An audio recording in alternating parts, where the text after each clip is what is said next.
Iran regional leader नहीं है। हमें ये बात भी समझनी है। पाकिस्तान एक इस्लामिक कंट्री है which has a nuclear bomb, only Islamic country with a nuclear bomb, और एक बहुत बड़ी ताकत बन चुका है पाकिस्तान। हमारी आदत है, हम पाकिस्तान को हमेशा रन डाउन करते हैं। अब ऐसा लगता है कि जो इसराइल की लड़ाई है वो अब दिख रहा है कि अमेरिका की लड़ाई बनती जा रही है। कहने का मतलब ये है, ये वही एक साजिश है जो कि मोसाद है, जिसमें सीआईए है, जिसमें जो ना तो अमेरिका की क्रेडिबिलिटी के लिए अच्छी बात है, ना ट्रंप की क्रेडिबिलिटी के लिए अच्छी बात है। बिकॉज में ये धमकी देने से कोई फायदा नहीं होगा। ईरान पे धमकी नहीं लागू हो रही है और ये सिर्फ अपनी क्रेडिबिलिटी नीचे कर रहे हैं। इसराइल अभी डेस्परेशन में है। इसराइल नहीं, अभी मुझे लग नहीं रहा है 6 दिन में वो कोई लड़ाई जीत रहा है। इसी दौरान जो खबरें आ रही हैं भारत पाकिस्तान के नजरिए से अगर देखें तो पाकिस्तान के सेना अध्यक्ष के साथ डोनाल्ड ट्रंप लंच करेंगे। ये आप में बड़ी बात है, पूरी अंतर्राष्ट्रीय मीडिया में इसको लेकर खबरें छप रही हैं। भारत की भी एक तरह से एक डिप्लोमेटिक नाकामी के तौर पे देखा जा रहा है कि अभी पाकिस्तान काउंटर टेरर ऑपरेशंस के लिए बहुत ज्यादा यूजफुल है अमेरिका के लिए।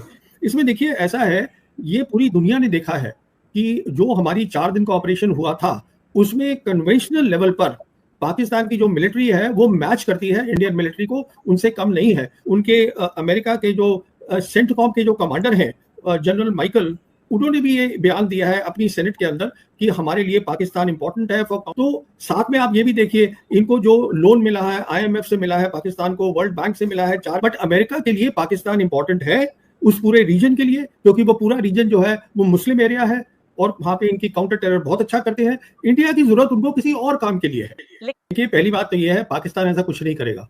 पाकिस्तान कोई ऐसा काम नहीं करेगा ईरान के खिलाफ। और जहां तक ताल्लुक है आसिम मुनीर का मिलने का डोनाल्ड ट्रंप से, जो भी बातचीत होगी पाकिस्तान की लीडरशिप, आसिम मुनीर खुद जाके चाइना से पहले उसको डिस्कस करेंगे।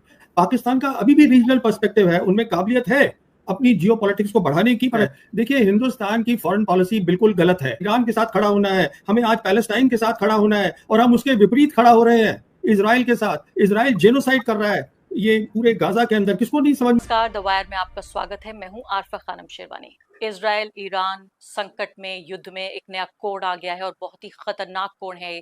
वो है डोनाल्ड ट्रंप का सीधे तौर पर धमकी देना ईरान को। और साथ इन सवालों के देखेंगे कि अगर पश्चिम एशिया पूरी तरीके से अस्थिर होता है, क्या ईरान की तबाही, इजराइल अगर इस तरह से जिस तरह पूरे संकट को हम देख रहे हैं, अगर दुनिया की सबसे बड़ी मिलिट्री पावर आकर ये तय कर लेती है कि अगर सत्ता पलट होना है, या यहाँ तक बात हो रही है कि क्या अयतुल्ला खामनई वहां के जो सुप्रीम लीडर हैं उनकी हत्या करने की भी कोशिश हो सकती है। मैं तमाम बयानों को किस तरह से भारत को देखना चाहिए, भारत की जनता को, भारत की सरकार को, और साथ ही जो इंटरनेशनल कम्युनिटी है उसको कैसे देखेगी कि अगर ईरान तबाह होता है, फिर से इराक और अफगानिस्तान में बदलने की एक कोशिश होती है डोनाल्ड ट्रंप के जरिए, तो इस पर इसको हम कैसे देखें, जानने की कोशिश करेंगे। हमारे साथ खास मेहमान मौजूद हैं प्रवीण साहनी जी, जो कि फोर्स मैगजीन के एडिटर हैं, सुरक्षा मामलों के जानकार हैं, तो खुद एक ईरान और फौजी रह इसराइल चुके की हैं। जो जंग प्रवीण जी, है सबसे पहले मैं उसमें आपसे इंडिया और पाकिस्तान भी जो है वो दखल अंदाजी कर रहे हैं, अमेरिका भी कर रहा है, इंडिया जो है वो इसराइल की सपोर्ट कर रहा है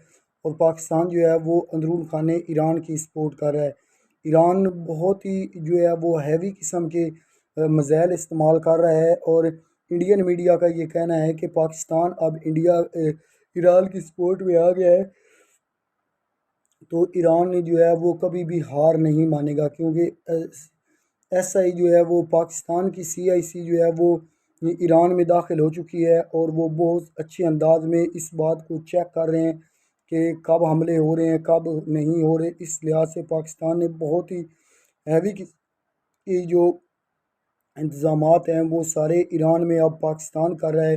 तो अमेरिका का भी मुंह खुला रह गया है कि पाकिस्तान किस तरह से ईरान की सपोर्ट कर रहा है और ईरान तो अब किसी भी मुल्क से जो है वो लड़ाई में काबू नहीं आने वाला। सबसे आगे जो है वो ईरान अब दिखाई दे रहा है।